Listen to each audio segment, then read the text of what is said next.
मथुरा से खबर है। मथुरा में यमुना एक्सप्रेसवे पर टैंकर में आग लगी। टैंकर की वायरिंग में शॉर्ट सर्किट से यह हादसा हुआ बताया जा रहा है। टैंकर चालक और हेल्पर ने गनीमत ये रही कि कूदकर अपनी जान बचा ली। सुरीर थाना क्षेत्र के माइलस्टोन संख्या 79 के पास यह हादसा हुआ।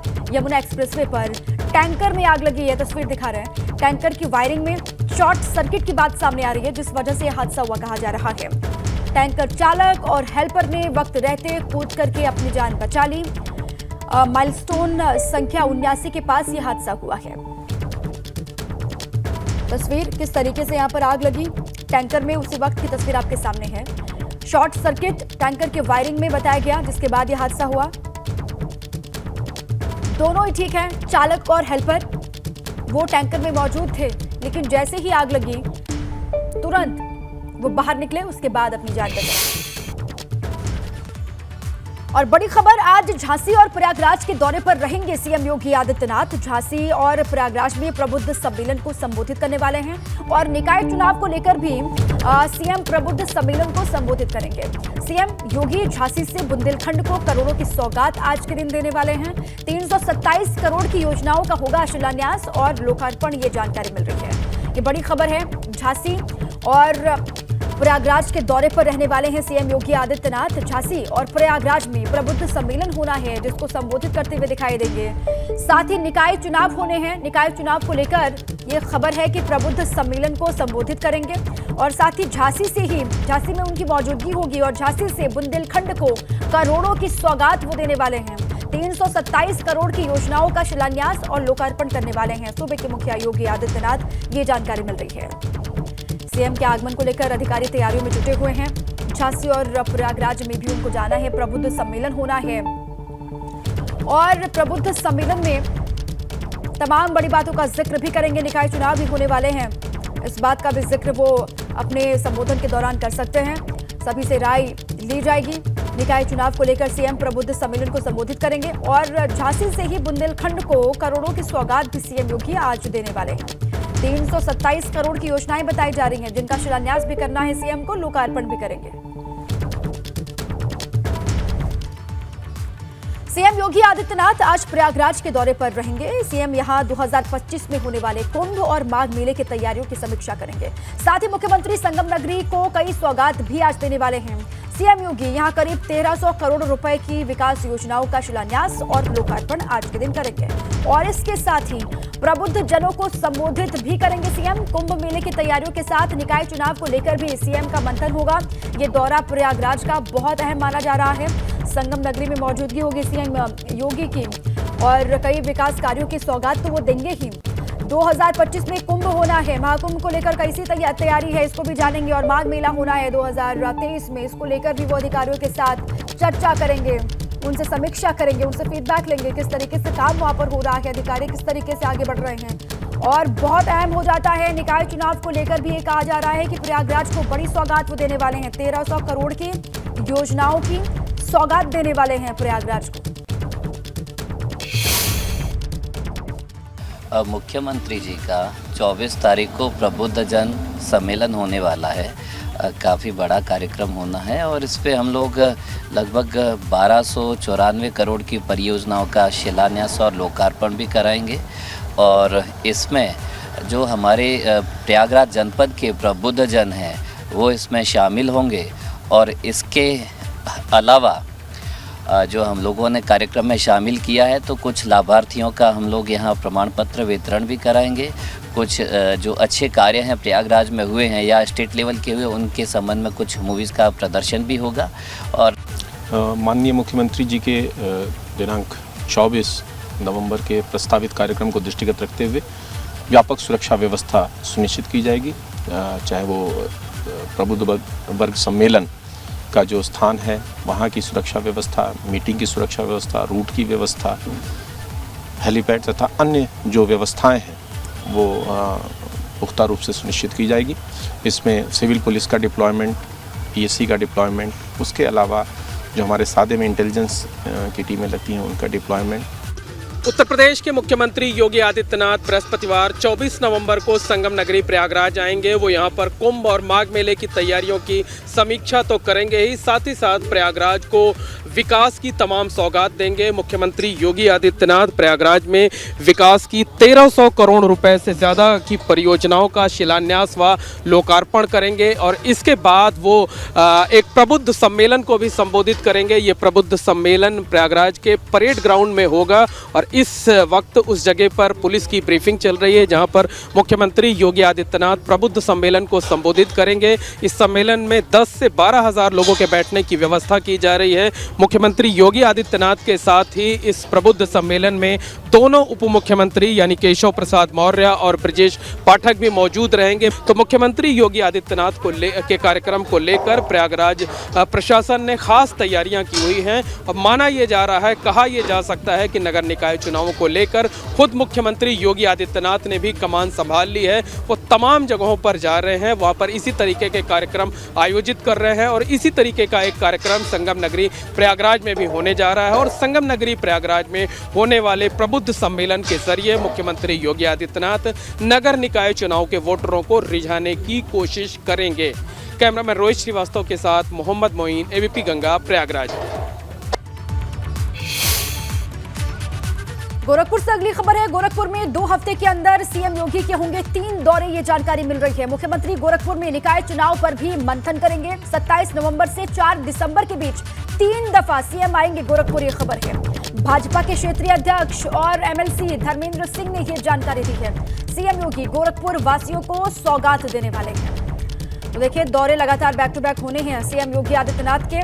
27 नवंबर से 4 दिसंबर के बीच में बताया जा रहा है कि 3 मरतबा पहुंचेंगे गोरखपुर। वहां पर 2 हफ्ते के भीतर सीएम योगी का ये दौरा होगा 3 बार। बड़ी खबर है, बीजेपी ने मैनपुरी उपचुनाव में पूरी ताकत झोंकी हुई है। प्रदेश अध्यक्ष भूपेंद्र चौधरी बूथ अध्यक्षों के सम्मेलन में हिस्सा लेंगे और आज किशनी और भोगांव में बूथ अध्यक्षों को संबोधित करेंगे। करहल और मैनपुरी सदर में भी बूथ अध्यक्षों की उनके साथ में बातचीत करेंगे, उनको संबोधित करेंगे। भाजपा शामिल हो सकते हैं भाजपा में सपा से जुड़े हुए नेता, ये भी जानकारी मिल रही है कि कुछ समाजवादी पार्टी के स्थानीय नेता भाजपा का दामन थाम सकते हैं। ये बड़ी जानकारी, लगातार डटे हुए हैं भूपेंद्र चौधरी, अलग अलग हिस्सों में जाकर के बूथ अध्यक्षों के सम्मेलन को संबोधित करते हुए दिखाई दे रहे हैं। करहल मैनपुरी सदन में भी बूथ अध्यक्षों को संबोधित करेंगे और ये जानकारी अहम हो जाती है, भाजपा में शामिल हो सकते हैं सपा से जुड़े हुए नेता, ये भी जानकारी मिल रही है। बड़ी खबर, मैनपुरी लोकसभा उपचुनाव को लेकर भाजपा ने पूरी ताकत अपनी लगा दी है। भूपेंद्र चौधरी बूथ अध्यक्षों के साथ वहां पर सम्मेलन करने वाले हैं, खबर यह है। और साथ ही अलग अलग हिस्सों में किशनी भोगांव में बूथ अध्यक्षों को संबोधित करते हुए दिखाई देंगे। देखिए, मैनपुरी लोकसभा उपचुनाव को लेकर एक्शन में समाजवादी पार्टी है। आज करहल विधानसभा क्षेत्र में अखिलेश यादव का जनसंपर्क अभियान होना है। किशनी विधानसभा में सपा प्रत्याशी डिंपल यादव का जनसंपर्क देखा जाएगा। मैनपुरी लोकसभा उपचुनाव को लेकर एक्शन में समाजवादी पार्टी। करहल विधानसभा क्षेत्र में अखिलेश यादव का जनसंपर्क अभियान चलना है और किशनी को लेकर खबर है कि डिंपल यादव यहां पर जनसंपर्क करेंगी। जसवंत नगर में शिवपाल के बेटे अभिषेक यादव सपा के लिए वोट की अपील करते हुए दिखाई देंगे और अभिषेक यादव घर घर जाकर के भाभी डिंपल यादव के लिए वोट की अपील करते हुए दिखाई देंगे, वोट मांगेंगे। तो समाजवादी पार्टी कोई कोर कसर छोड़ने के मूड में नहीं है। लगातार किस तरीके से वहां पर पूरा कुनबा अलग अलग हिस्सों में जाकर के प्रचार कर रहा है, वो आप समझिए। मैनपुरी लोकसभा उपचुनाव को लेकर अखिलेश ने पूरा मोर्चा संभाला हुआ है करहल में वो, और साथ ही जानकारी ये मिल रही है कि और हिस्से में डिंपल अभिषेक यादव प्रचार करेंगे। और इसी बीच बड़ी खबर है, गुजरात में एक बार फिर से भाजपा की प्रचंड जीत होगी, ये दावा है यूपी सरकार के औद्योगिक विकास मंत्री नंदगोपाल गुप्ता नंदी का। उन्होंने कहा कि पूरे गुजरात में भाजपा की लहर है और किसी भी कीमत पर गुजरात विधानसभा चुनाव में मौका परस्त सियासी दलों की दाल नहीं गलने वाली है। उन्होंने अहमदाबाद के दरियापुर विधानसभा क्षेत्र से भाजपा प्रत्याशी कौशिक भाई जैन के समर्थन में प्रचार के दौरान ये बातें कही हैं। अपने गुजरात प्रवास के दरमियान मंत्री नंदगोपाल गुप्ता नंदी ने कालूपुर में श्री स्वामी नारायण मंदिर में पूजा अर्चना भी की।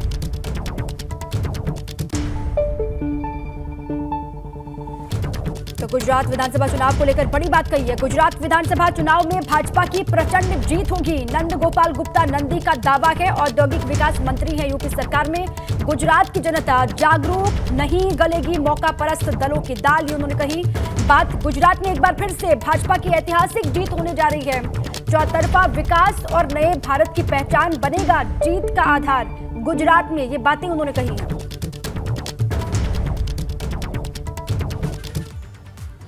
खतौली से बड़ी खबर है। खतौली विधानसभा उपचुनाव को लेकर भाजपा की घेराबंदी। आज खतौली में रहेंगे पार्टी के प्रदेश संगठन महामंत्री धर्मपाल सिंह और बूथ स्तर पर पार्टी कार्यकर्ताओं से उपचुनाव का जायजा बोलेंगे, उनसे बातचीत करेंगे। त्यागी समाज से भाजपा के पक्ष में वोट करने की अपील उनकी तरफ से की जाएगी। खतौली में रहने वाले हैं धर्मपाल सिंह और वहां पर बूथ स्तर पर पार्टी कार्यकर्ताओं से उपचुनाव को लेकर वो बातचीत करेंगे। साथ में त्यागी समाज का जो गुस्सा है उसे दूर करने की उनकी कोशिश होगी। भाजपा के पक्ष में त्यागी समाज किस तरीके से वोट करेगा, इसको लेकर भी आगे बढ़ा जाएगा, मंथन किया जाएगा। जहां एक तरफ अखिलेश डिंपल को जिताने के लिए रणनीति बदल रहे हैं, वहीं भाजपा अखिलेश यादव को चुनौती लगातार दे रही है कि आने वाले वक्त में सपा मैनपुरी तो क्या प्रधान भी नहीं बचा पाएगी। ये बात आज भाजपा के प्रदेश अध्यक्ष भूपेंद्र चौधरी ने कही है। लेकिन एक सच ये भी है कि मैनपुरी भाजपा के लिए एक ऐसी पहेली है जो अभी तक अनसुलझी है, क्योंकि जब से समाजवादी पार्टी की स्थापना हुई है ये सीट सपा की ही विजय तिलक करती रही है।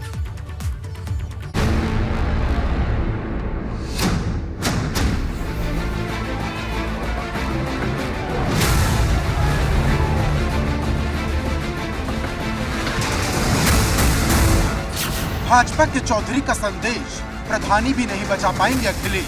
अब स्थिति समस्या ऐसी आ जाएगी कि प्रधानी के भी लाले पड़ जाएंगे। क्या बदल जाएगी मैनपुरी की सियासी हवा 5 दिसंबर के बाद, लाल या भगवा? कि हमारी सीट है, हमारे परिवार की सीट है, हमारी संपत्ति है, हमारा गढ़ है, तो भाई बहनों अब कोई किसी का गढ़ नहीं। रामपुर, आजमगढ़ और गोला की जंग जीतने के बाद भाजपा फुल फॉर्म में है और अब उसका अगला लक्ष्य मैनपुरी है, जिसे भेदने के लिए भाजपा ने अपने बड़े बड़े महारथियों की फौज जमीन पर उतार दी है। तो भाजपा के प्रदेश अध्यक्ष भूपेंद्र चौधरी ने ये कहकर समाजवादी खेमे में खलबली मचा दी कि मैनपुरी किसी का गढ़ नहीं, और अगर किसी को ये भ्रम है तो इस भ्रम को इस बार तोड़ दिया जाएगा। जो भ्रम को लोग घूम रहे हैं कि हमारी सीट है, हमारे परिवार की सीट है, हमारी संपत्ति है, हमारा गढ़ है, तो भाइयों बहनों अब कोई किसी का गढ़ नहीं। अब सारा देश प्रदेश भाजपा का गढ़ है। हमने आजमगढ़ भी जीत ली, रामपुर भी जीत ली, कोई सीट बचा नहीं है और हमें संकल्प लेकर इस विषय को आगे बढ़ाना है। भूपेंद्र चौधरी यहीं नहीं रुके, उन्होंने यहाँ तक कह दिया कि मैनपुरी तो दूर, सपा आने वाले वक्त में प्रधानी का चुनाव जीतने तक के लिए तरस जाएगी। जैसे अमुक क्षेत्र समाजवादी पार्टी का गढ़ है, अमुक क्षेत्र बहुजन समाज पार्टी का गढ़ है, लेकिन भाइयों बहनों अब किसी का कोई गढ़ नहीं। और आप देख रहे होंगे लोग, जैसा बहन जी कह रही थी कि प्रधानी तक समेटना है, तो प्रधानी की भी चुनौती मिलेगी निश्चित रूप से। प्रधानी लड़ने में भी अब स्थिति समस्या ऐसी आ जाएगी कि प्रधानी के भी लाले पड़ जाएंगे। आज भारतीय जनता पार्टी के प्रदेश अध्यक्ष भूपेंद्र चौधरी ने जसवंत नगर में कहा कि कुछ लोगों को ये भ्रम है कि ये उनका गढ़ है, उनका किला है। ये भ्रम जल्द ही जनता तोड़ने वाली है। तो कुल मिला के एक के बाद एक दुर्ग भारतीय जनता पार्टी ने समाजवादी पार्टी से छीन लिए हैं। आजमगढ़ और रामपुर जैसी सीटों के बाद भारतीय जनता पार्टी का जो कहा जाए कॉन्फिडेंस लेवल है वो काफ़ी ज़्यादा बढ़ा हुआ है, और यही वजह है कि मैनपुरी लोकसभा जो मुलायम सिंह यादव के निधन के बाद खाली हुई है, बीजेपी का ये मानना है कि अगर इस पर मजबूती से रणनीति तैयार करके जनता तक पहुंच बना ली जाए तो ये किला भी ज़रूर समाजवादी पार्टी से छीन लिया जाएगा। इधर भूपेंद्र चौधरी गरज रहे थे तो दूसरी तरफ डिप्टी सीएम केशव प्रसाद मौर्य बरस रहे थे, जिनकी माने तो मैनपुरी में सिर्फ नेताजी का सम्मान था, लेकिन अब मैनपुरी पर भाजपा का कब्जा होगा। नहीं, हम लोग पूरा कॉन्फिडेंट हैं। मतलब मैनपुरी तो हमारे लिए आजमगढ़ और रामपुर लोकसभा से ज्यादा अनुकूल सीट है। तो पहले क्यों नहीं सर जीते इस बार? नहीं, आदरणीय मुलायम सिंह यादव जी के प्रति हमारा राष्ट्रीय नेतृत्व सम्मान का भाव रखता था। उनके खिलाफ प्रचार करने बताइए 2014 में प्रधानमंत्री जी या हमारे राष्ट्रीय अध्यक्ष जी नहीं गए, 19 के चुनाव में नहीं गए, 95,000 वोटों से 95,000 वोटों से जीते थे। गौरतलब है कि मैनपुरी में जीत का कमल खिलाने के लिए भाजपा ने पूरी ताकत झोंक दी है। न सिर्फ केंद्र के मंत्री बल्कि यूपी सरकार के कई मंत्री मैनपुरी में डेरा जमा चुके हैं। इस बार विरासत बचेगी नहीं, विरासत नहीं बचेगी। क्योंकि विरासत से तय नहीं होते सियासत के फैसले, उड़ान तय करती है कि आसमान किसका है। इस बार भारतीय जनता पार्टी बहुत ऊंची उड़ान ले रही है। बिल्कुल स्पष्ट हो चुका है कि जनता यहाँ से सपा मुक्त क्षेत्र चाहती है। अब सपा अकेली चुनाव लड़ रही है और भाजपा के साथ हर कौम चुनाव लड़ रही है, इसलिए भारतीय जनता पार्टी का परचम इस बार फहराएगा यहाँ पर। भाजपा के लिए मैनपुरी एक ऐसी पहेली है जो आज तक अनसुलझी है, क्योंकि जब से समाजवादी पार्टी की स्थापना हुई ये सीट सपा का ही विजय तिलक करती रही। ऐसे में सवाल बड़ा है, क्या भाजपा मैनपुरी में सपा को रोक पाएगी या फिर मैनपुरी हमेशा की तरह भाजपा के लिए अनसुलझी पहेली रह जाएगी। मैनपुरी से नितिन उपाध्याय, एबीपी गंगा।